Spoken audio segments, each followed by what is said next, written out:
জায়গাটা দেখলেই আপনি মনে করবেন যে এটা আপনি নির্ঘাত বাংলাদেশে আছেন, কারণ একটা এলিভেটেড একটা এক্সপ্রেসওয়ে সড়কের মধ্যে এ ধরনের ভেরিয়ার দেয়া পুলিশ নাই, চেকিং নাই, শুধু এরকম চেকপোস্ট ফেলে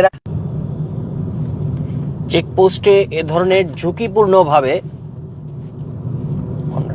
ঝুঁকিপূর্ণভাবে এভাবে চেকপোস্ট ফেলে রাখে। একই সঙ্গে দেখি যদি আমরা সামনের রাস্তাটা দেখলেই মনে হয় যে বাংলাদেশের সবচেয়ে সুন্দর সড়ক, কারণ বাংলাদেশের এর আগে কোনো সড়কে কোথাও এই ধরনের বিউটিফিকেশন দেখা যায় নাই, এই ধরনের ইন্টারসেকশন গুলো দেখা যায় নাই, যেটা এখানে দেখা যাচ্ছে। দর্শক দেখছেন, শেখ হাসিনা স্মরণে এই সড়কের নাম কুড়িল পূর্বাচল এক্সপ্রেসওয়ে। 12 কিলোমিটার মাত্র এই সড়ক নির্মাণের 1 বছরও এখনো হয় নাই। প্রধানমন্ত্রী এটা উদ্বোধন যখন করেন তখনও এটার কাজ শেষ হয় নাই, এবং এখন পর্যন্ত কাজ শেষ হয় নাই। এখন পর্যন্ত এই সড়কটির নির্মাণ শেষ হয় নাই। এখনো এই সড়কে দেখা যায় যে রাস্তার কাজ চলছে, অনেকগুলো ব্রিজ সেগুলো হয় নাই, ফুটপাতের কাজ শেষ হয় নাই, এরকম ফেলে রাখা। এটা বাংলাদেশের একটা সংস্কৃতি হয়ে গেছে যে কোনো কিছু নির্মাণ শেষের আগেই উদ্বোধন করা, এবং এই একটা কাজ নির্মাণ করতে বছরের পর বছর সময় নেয়া। এই সড়কটা 2 বছর 3 বছরের যেখানে নির্মাণ শেষ হওয়ার কথা, সেখানে 10 বছরের মতো সময় লাগলো। 10,000 কোটি টাকা ব্যয় হলো এই 12 কিলোমিটার সড়ক নির্মাণ করতে। একই সঙ্গে এটার সঙ্গে খাল, ফুটপাত, ব্রিজ, অনেকগুলো প্রজেক্ট ছিল। দর্শক দেখছেন, বাংলাদেশের সবচেয়ে সুন্দর সড়ক পথটাই দেখাচ্ছি আমি এই মুহূর্তে,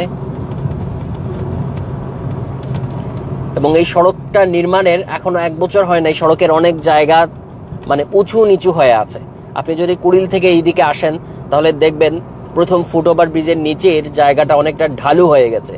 গাড়ি মাত্র 80 কিলোমিটার স্পিডে যখন যায় তখনই হচ্ছে কাঁপাকাঁপি শুরু করে গাড়ি। সো বিদেশের ক্ষেত্রে আমরা বিদেশের মধ্যে একটা সড়ক করেছি, কিন্তু বিদেশে 80 কিলোমিটার হচ্ছে সর্বনিম্ন স্পিড। ওদের স্পিড 140, 160 পর্যন্ত সর্বোচ্চ সড়ক দুবাইতেই থাকে। সো এখানে আমরা 80 কিলোমিটারে গেলেই হচ্ছে গাড়ি কাঁপাকাঁপি করে, স্মুথনেসটা থাকে না।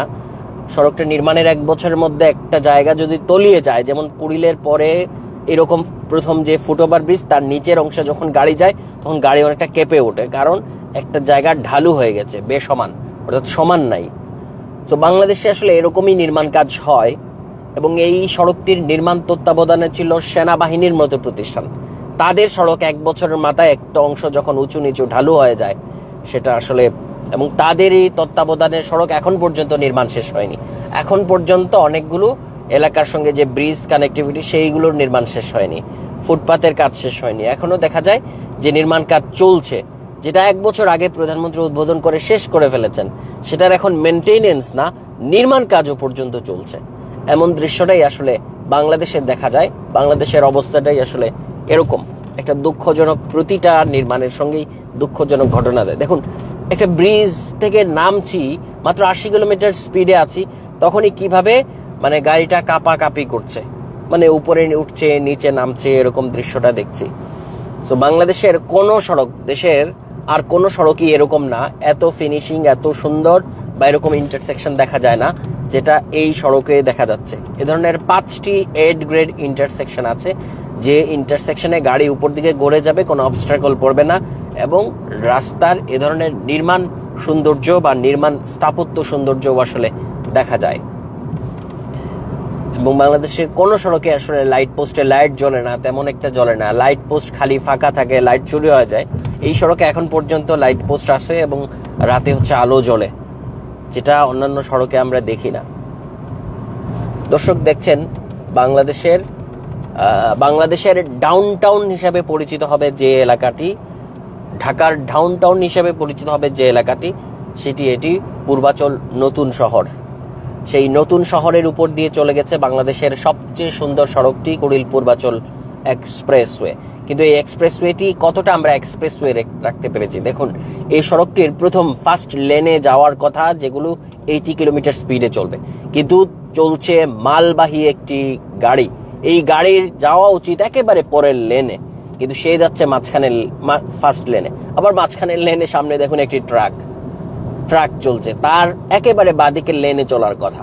বাংলাদেশ সড়কে যে কত ধরনের বিশৃঙ্খলা আছে, দুর্ঘটনার জন্য কতগুলো উপাদান আসলে বিছিয়ে রাখা আছে, তার সবগুলোই সড়কে থাকে। এই যে ট্রাক বা কাভার্ড ভ্যানের ড্রাইভাররা, তারা লাইসেন্স হচ্ছে টাকা দিয়ে নেয়, কোনো ধরনের উস্তাদের কাছে একটু শিখে তারপর ড্রাইভিং লাইসেন্সটা নিয়ে, কোনো ধরনের ড্রাইভিং স্কুল থেকে পর্যাপ্ত শিখে পরীক্ষা দিয়ে পাশ করে তারপর যে ড্রাইভিং লাইসেন্স হয় বাংলাদেশে, সেটা কিন্তু না। আপনি ড্রাইভিং লাইসেন্স দরকার, নির্দিষ্ট সময়ের মধ্যে আপনি পেয়ে যাবেন। আপনি গাড়ি না চালানো না জানলেও সেটা বাংলাদেশে সম্ভব। দেখুন সামনে আরেকটা দৃশ্য এরকম দেখাই, যে এই যে সে ঝুঁকিপূর্ণভাবে কিছু জিনিস নিয়ে যাচ্ছে, এরকম খোলা এরকম জিনিস নিয়ে যাওয়া দেশের বাইরের কোনো দেশের জন্য বড় ধরনের অপরাধ। আর এখানে সেটা দিব্যি চলছে, তাও রং লেনে। তার এটা কোনো লেনই না, মানে তার লেনটা হচ্ছে একেবারে বাদিকে, লো স্পিডের লেন, কিন্তু সে এখানে এইভাবেই যাচ্ছে। বাংলাদেশে এরকম দুর্ঘটনার উপাদান আসলে আমাদের সড়কেই বিছিয়ে রাখা। যারা সড়কের দায়িত্বে ছিলেন স্বাধীনতার পর থেকে পর্যন্ত, যারা সড়কের মন্ত্রী ছিলেন, সড়কের কর্তৃপক্ষ ছিলেন, তাদের ব্যর্থতা, তাদের দুর্নীতি, তাদের অপকর্ম, তাদের অযোগ্যতা বাংলাদেশের সড়ককে অনিরাপদ করে তুলেছে। এবং প্রতি মুহূর্তে প্রতি জায়গায় সড়ক দুর্ঘটনা ঘটছে। প্রতিটি পরিবার আসলে সড়ক দুর্ঘটনায় প্রিয়জন হারানোর বেদনা নিয়ে বেঁচে থাকে। বাংলাদেশের এমন কোনো পরিবার নাই, এমন কোনো কেউ নাই যার আত্মীয় স্বজন, যার পরিবারের সদস্য সড়ক দুর্ঘটনায় প্রাণ হারায়নি। এই ধরনের উন্নত সড়ক একটাই বাংলাদেশে, তাও মাত্র 12 কিলোমিটার।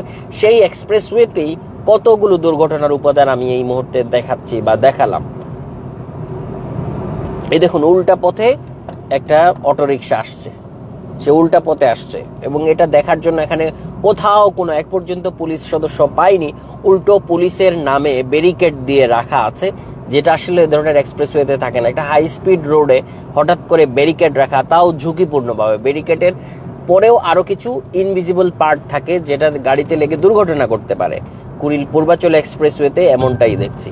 এবং এই লাইভ শুরু থেকে শেষ পর্যন্ত এ পর্যন্ত দেখেছেন, এর মধ্যেই সড়কটা প্রায় শেষ হয়ে আসছে। এ পর্যন্তই সড়ক, আর এখানেই কত অনিয়মটাই আমরা দেখি বা চোখে পড়ে। দর্শক, বাংলাদেশের সড়ক আসলে কবে নিরাপদ হবে কমেন্টে জানান। আপনার এলাকার আশেপাশের সড়ক পথের খারাপ দৃশ্যগুলো, ঝুঁকিপূর্ণ দৃশ্যগুলো এখানে ছবি তুলে কমেন্টে দিতে পারেন। আমরা দেখতে চাই, দেখাতে চাই। দেখুন এই সড়কটির সামনের ফুট ওভার ব্রিজ, এটা 1 বছর হয়ে যাচ্ছে, প্রধানমন্ত্রী উদ্বোধন করেছেন। 5-6 মাস তো হবেই, এখনো এটা চালু হয়নি, এখনো এটার নির্মাণ কাজ শেষ হয়নি। মানে এরকম কোনো কিছু শেষ হওয়ার আগেই বাংলাদেশে উদ্বোধন করে ফেলা হয়। উদ্বোধনে কাজ শুরুর সময় একবার উদ্বোধন হয়, কাজ মাঝখানে চলে যে সময়, সেই সময় আরেক ধরনের সফট লঞ্চিং হয়। কাজ শেষ না হওয়ার আগেও আরেক ধরনের উদ্বোধন হয়, এখনো উদ্বোধন হচ্ছে। আর এটার তত্ত্বাবধান করে সেনাবাহিনীর মতো প্রতিষ্ঠান। এবং গাছগুলো দেখুন, রাস্তার পাশে যে ধরনের গাছ লাগানো দরকার সেগুলো না লাগিয়ে এবড়ো তেবড়ো ভাবে গাছগুলো লাগানো আছে।